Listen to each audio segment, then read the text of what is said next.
Mga kabida, isang magandang oras sa lahat. Welcome po sa aking channel. Ito magandang pag-usapan po, ano? Ito kung lumabas po ngayon na Commission on Audit Report, ano? For 2023, ano po, mga kabida. Pero actually, yung coverage po ng kanilang audit ay nung 2022, ano? Yung audit report po ay para sa Department of Agriculture, okay? Dito sa post po ni Miss Joey DeViv sa kanyang Facebook account, mga kabida, meron pong notices of disallowances and suspension na binigay po itong Commission on Audit sa DA. Alam niyo ba kung sino yung secretary that time? Kung saan po ay nagkaroon po ng notices of disallowance and suspension? Okay? Noong 2022? Wala pong iba, mga kabida. Ito pong si Pangulong Ferdinand Bongbong Marcos Jr. Ano pa? Sa 6 months po na kanyang stint bilang Secretary of Department of Agriculture, meron pong plinag itong COA, no? Noong 2022. Kaya ito po yung rason kung bakit binigyan po ng notice o notices of disallowance and suspension, ano po.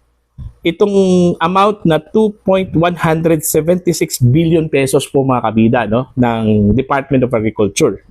Ito sa post po ni Miss Joey DeViv, ano po, no? Babasahin ko po, ha. Papakita ko po sa inyo, mga kabida, yung kanyang post para masundan po ninyo ako, ano po, na? Ito, COA Audit Report 2023 of Department of Agriculture, Philippines. Says that for 2022, 6 months of Bongbong Marcos as DA Secretary, meron silang, ito na po, 2.176 billion pesos disallowance and suspension. Alright? 1.521 billion pesos settled suspension and disallowances and charges. Meaning, ang pagkakaintindi ko po dito, okay, out of 2.176 billion pesos, yung na-settled lang po ay nasa 1.521 billion pesos settled suspension, disallowances, and charges. Okay? So, meaning, yung natira pong 655 million pesos ay unsettled as we speak for 2022, okay? On Bongbong Marcos account. Okay? Now, yung total unsettled ng DA ay nasa 7.357 billion pesos na po, ano, mga kabida. Now, bakit po? Bakit po binigyan po ng notices of disallowances and suspension? Ito, papakita ko po sa inyo. Ito pong findings po, mga kabida, ng Commission on Audit. Ano po? Portion na po ito, sa findings po, mga kabida, ng Commission on Audit. Ano po?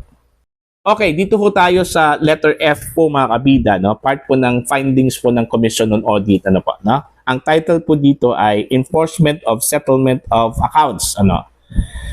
Notices of suspension and notices of disallowance issued for transactions audited during the year amounted to 2.176 billion pesos due to non-compliance with various laws, rules, and regulations.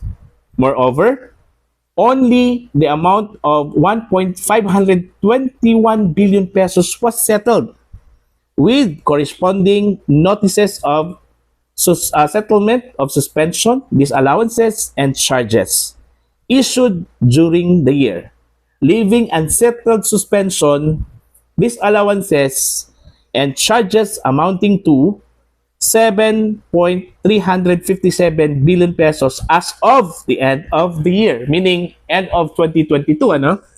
Meron pong unsettled amount, mga kabida, ano? Na umabot po lahat-lahat, okay? Sa 7.357 billion pesos. Hindi ko po alam kung ito po ba ay kabilang po o part po ito ng stint po ni PBBM bilang Secretary of Agriculture, ano po, no? Department of Agriculture. Pero ang malinaw po dito, mga kabida, doon ho sa 2.176 billion pesos na plinag po ng Commission on Audit, okay? Yung nasettle lang po ay nasa 1.521 billion pesos. So, yung natira, no? Yung natira po na 655 million pesos ay hanggang ngayon po ay unsettled po, no? Unsettled po, no? For 2022 po ito na audit report po ng Commission on Audit. Alright? So, bakit blinag ko po ito mga kabida? Kasi yung rationale dito, napansin ko lang po mga kabida na ito pong House of Representatives, particular na po itong Committee on Good Government and Accountability, pinagdiskitahan po nila ito pong si Vice President Sara Duterte, ginipit at pinag-initan, dahil lang po doon sa 125 million pesos na confidential fund na di umano ginastos po ng Department of Education, nung si VP Sara pa po yung secretary, mga kabida, noong 2023. Okay? Now, kahit na po na meron pong notice of disallowance yung 125 million pesos na confidential fund, kinalaunan po, binigyan po yun ng unqualified opinion, ng Commission on Audit. Meaning, yung mga panuntunan at mga rules and regulations po ng accounting po, nasunod naman, Yung nakita po ng Commission on Audit yung disburse po ng pera, ng amount, nasunod yung mga panuntunan po. Kaya binigyan po ng unqualified opinion, So, dito sa post mga kabida ni Joey DeVive, out of 125 million pesos na notice of disallowance po ng COA doon sa confidential fund po ni VP Sara sa Department of Education, nasa 73 million pesos na lang pong yung nire-reconcile sa ngayon. Alright?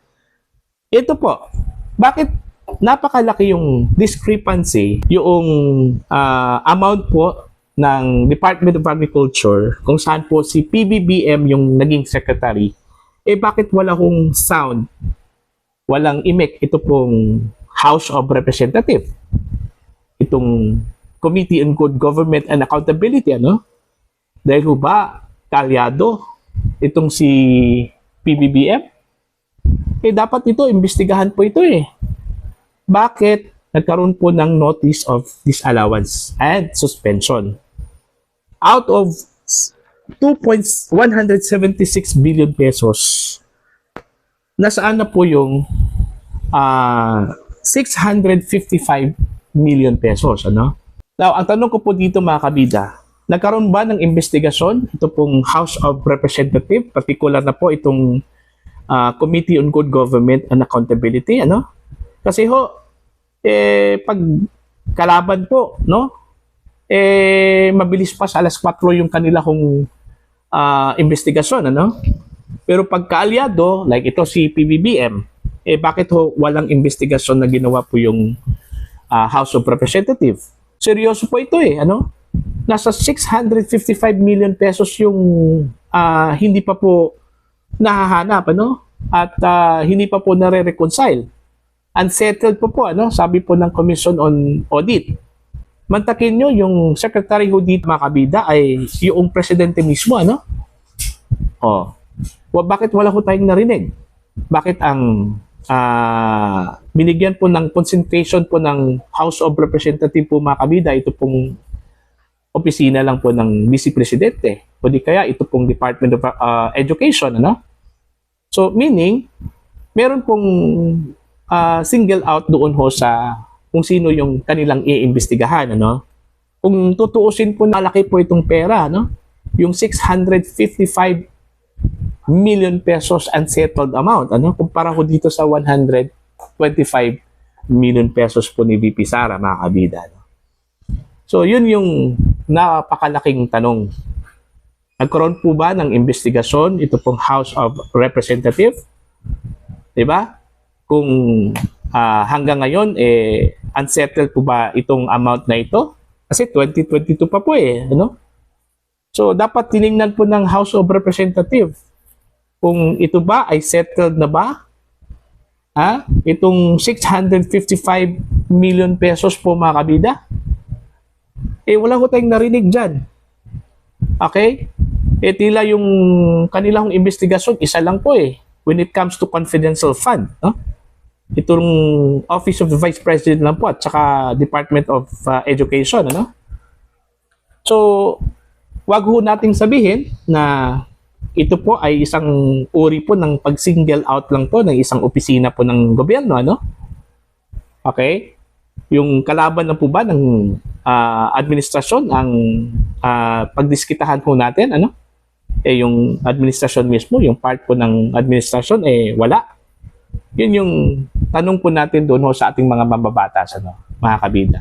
Para naman po, sasabihin po ng taong bayan na patas po, no? Ito pong House of Representative.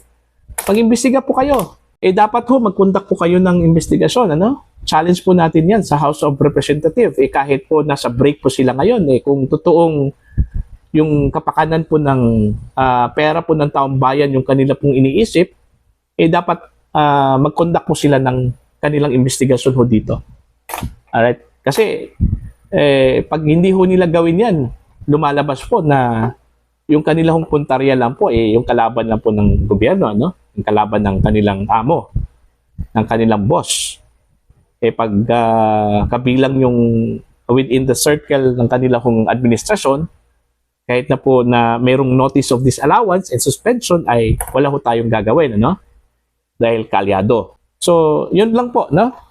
Medyo nakakabahala po itong lumabas na COA report, no? Although ito ay nangyari po 2022, ano po, no? Kaya nga gusto nating malaman kung itong amount na ito, yung 655, although yung total amount po ay nasa 7 point something billion pesos. Ang concern lang po natin dito is yung 655 million pesos under the leadership po ni Pangulong Marcos nung time na siya po ay Secretary ng Department of Agriculture. So, dapat imbestigahan po ito. Baka hanggang ngayon, unsettled pa po, no?